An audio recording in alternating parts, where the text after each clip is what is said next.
Have you ever thought or considered about going into politics? I'm not a good enough schmoozer. I don't know if that's true, because like that's one of the things that I recognize with you is like, CEO, multi-billion-dollar corporations, et cetera, all this experience, but it's just like, but you're just super nice.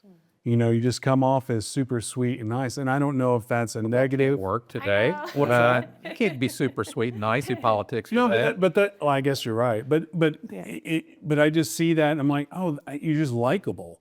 So and then from my point of view, when it comes to politics, because we're talking about Douglas, it's just that the eye to eye being likable aspect of that, and maybe that just shows my naiveness when it comes to that world. Yeah, I mean, I wish politics was more about the debate. I mean, you used to be able to have people on both sides debate, and go over and, have a drink. And I've moved around a lot, and I always love taking the, kind of devil's advocates to whatever side I think people are just in their echo chamber on, because, it just makes, I say we had like this big tapestry. I mean, you hear a lot about like, what makes America great, and I think it is appreciation for that tapestry, and it is appreciation for differences and respect for people. And if we have politicians that don't respect people, there's consequences. One of my classmates at the Kennedy School was Mark Esper.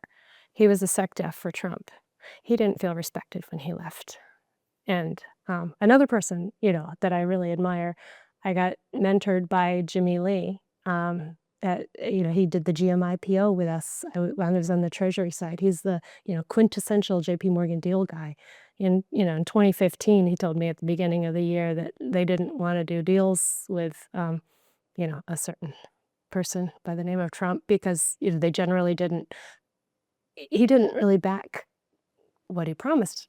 And so when I see people that I respected like Jimmy Lee and Mark Esper, say that, they're big boys. They've played with a lot of folks, and there's a trust there. Then I respect that a lot. So I just wish we had more politicians that respected people and respected the advisors that they had to be skilled and actually bring thoughtful recommendations to them.